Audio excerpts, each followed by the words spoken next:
बोलिए श्री राधा वल्लभ सरकार की जय। सद्गुरुदेव भगवान की जय।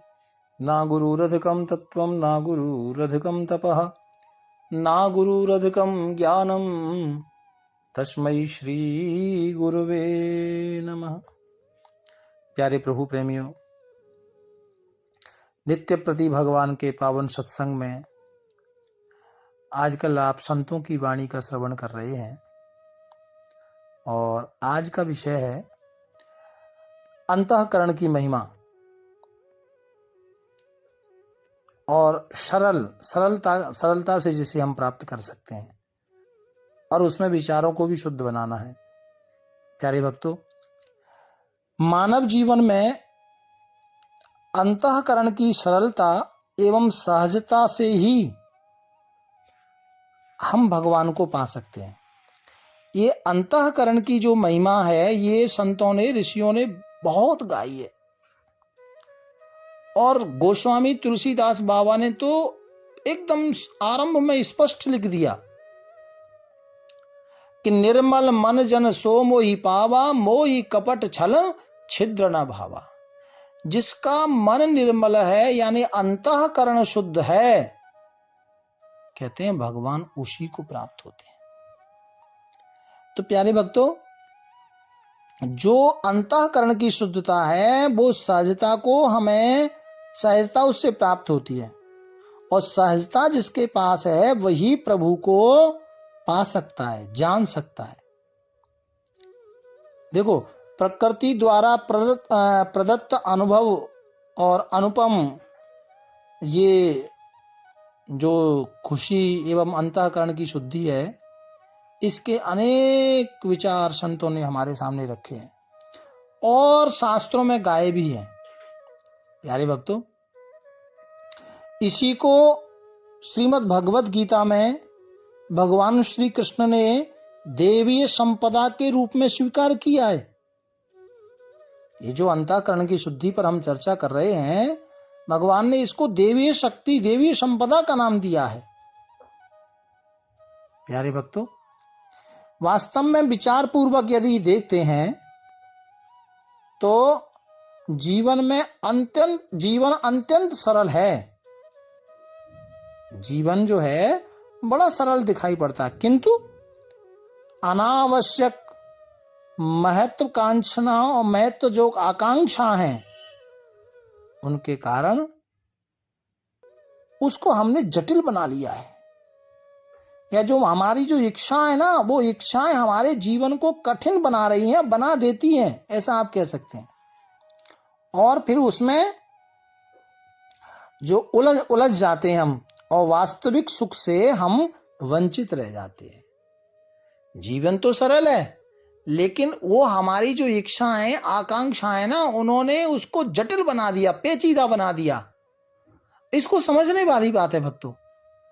जीवन के उद्देश्य को हम पीछे छोड़ जाते हैं और जो छोटी छोटी बातें हैं ना, छोटी छोटी वस्तुएं हैं, उनके पीछे पड़ जाते हैं। और उससे होता क्या है, जिससे हमारा जो दुर्लभ जीवन है और जो दुर्लभ जीवन की जो सार्थकता है वो भी समाप्त हो जाती है। तो इसलिए हमको ये जानना है कि आखिर सत्य क्या है, क्या करना श्रेष्ठ है। क्योंकि जीवन में अंतःकरण की जो सरलता है, और सरलता जब आ जाती है ना तो उससे संतोष की प्राप्ति होती है, संतोष का प्रवेश होता है, ऐसा आप जानें। साथ ही स्वार्थ व मोह कम हो जाने पर, क्योंकि जो इच्छाएं वो कम होंगी, स्वार्थ कम होगा, तो अनावश्यक या आवश्यकताओं पर विराम लग जाता है और सद्गुणों के आने से जीवन मानवता के लिए समर्पित हो जाता है।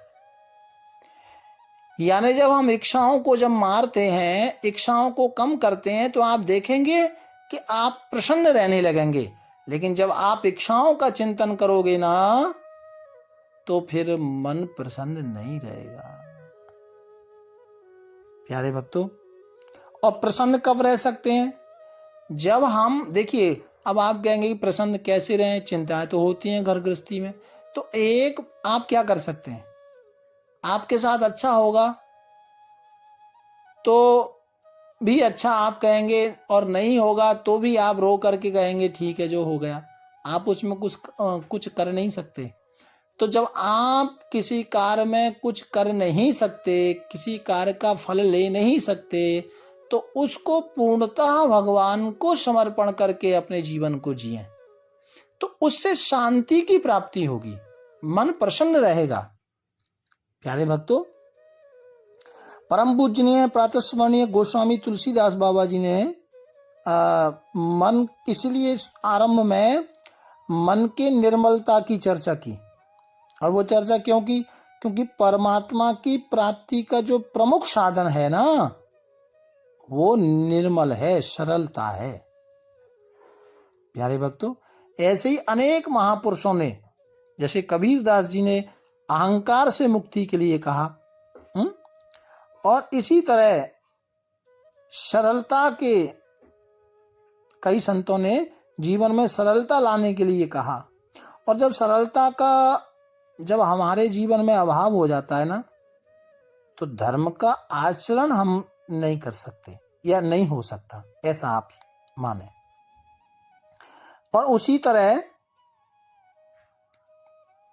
कलुषित मन से परमात्मा की प्राप्ति भी हम नहीं कर सकते, क्योंकि मन भी उत्कंठा से भरा होगा, है ना, मन भी हमारा संकुचित होगा। तो फिर भगवान का भजन कैसे करेंगे, भगवान में मन कैसे लगेगा? इसलिए सामान्य जीवन में भी सरलता के समान कोई और दूसरा वशीकरण नहीं है। जीवन में आप मन को निर्मल रखें और जीवन में सरलता आप यदि लाते हैं, तो आप देखेंगे कि आप एकदम अपने आप ही प्रसन्न होते चले जाओगे। ये ही एक वशीकरण है, एक वशीकरण का मंत्र मैं आपको बता रहा हूं कि आपने केवल सरलता अपनानी है, क्योंकि सरलता के लिए संतों ने बार बार कहा है। और इससे होगा क्या? इससे इस लोक में और परलोक की जो यात्रा है ना, वो सहजता से की जा सकती है। क्योंकि जीवन में सरलता आएगी तो सहजता से यात्रा होगी। वास्तव में अंतःकरण की सरलता से एवं सहजता से ही जीवन का सच्चा सुख है। प्यारे भक्तों, जब हम अंतःकरण की शुद्धि करेंगे ना, तभी हमें परमात्मा की प्राप्ति हो सकती है। देखो, और क्योंकि आजकल तो वैसे आधुनिकता की और वैभववाद की, फैशन की ये दौड़ चल गई है, तो ये ज्यादा बंधन में डालती है। और प्यारे भक्तों, बंधन भी मालूम है किस चीज का? ये बंधन मात्र शारीरिक आकर्षण का केंद्र बन के रह गया। क्योंकि अब वो शिक्षाओं से, जो हकीकत की शिक्षा है ना, उनसे बच्चे बालक दूर होते जा रहे हैं, जो कि क्षणिक है एवं मानव मूल्यों से रहित होकर के नए नए विवादों का कारण बनकर, ये जो हमारा दाम्पत्य जीवन होता है ना, उसमें अशांत, दुखदायी एवं नाना प्रकार के विवादों की जड़ बन जाता है। क्यों? क्योंकि वो विवेक नहीं है, वो सरलता नहीं है, इसलिए परेशानी व परेशानी आती रहती है। और साथ ही जिस नारी की गरिमा, उसकी महिमा, सम्मान, लोक प्रतिष्ठा है ना, छिन्न भिन्न कर दाम्पत्य जीवन को जो सुखदायी बनाने के लिए हमने विवाह किया, कोई लव मैरिज की या कोई और स्नेह किया, तो ये सुख न दे करके फिर दुखदायी बन जाता है। और प्यारे भक्तों, आजकल एक बड़ी विडंबना है कि आजकल ये सभी को स्पष्ट रूप से अनुभव में भी आ रहा है, देख भी रहे हैं, सुन भी रहे हैं, फिर भी ये युवा पीढ़ी अंधानुकरण की शिकार हो रही है ना। तो इसलिए, क्योंकि देखो अब कोई रिश्ता बनाया, स्वीकार किया और बड़ी मुश्किल से संगत से, समाज से, है ना, कैसे भी अपना कोई जीवन साथी बनाया, और लेकिन बाद में आप देखते हैं कई परिवार, है ना, और वो बिछुड़ जाते हैं विपत्तियों से, और जो घर के मुद्दे हैं उनसे वो लड़खड़ा जाते हैं। प्यारे भक्तों, और हमारे भारतीय दर्शन शास्त्र में तो जो विवाह का बंधन है, दाम्पत्य जीवन है, वो उसको बड़ा पवित्रतम बंधन की श्रेणी में रखा गया है। कहीं कहीं तो शास्त्रों में जन्मांतर के लिए उसकी मान्यता दी है। लेकिन आजकल ये जो सिस्टम चल गया है ना, इसमें कोई गारंटी नहीं, बंधन कब तक वो चले इसकी कोई गारंटी नहीं है। ऐसा क्यों है? क्योंकि हम अपनी पसंद से साथी, जीवन साथी चुनते हैं, फिर भी उसमें ये प्रॉब्लम आ रही है। क्यों? क्योंकि हमारा अंतःकरण श्रेष्ठ नहीं है, हमारे जीवन में सरलता नहीं है। इसलिए जब सरलता नहीं है, अंतःकरण श्रेष्ठ नहीं है, तो फिर जीवन नरक बन जाता है। इसलिए प्यारे भक्तों, ये मैं आप कथाओं से अलग ये बीच बीच की गल्लाएं आपको इसलिए सुना रहा हूं कि ये जीवन की सच्चाई है, और इससे हमें क्या करना है, बस यही मेरा एक छोटा सा प्रयास है। भाव प्यार से राधे राधे राधे राधे। राधा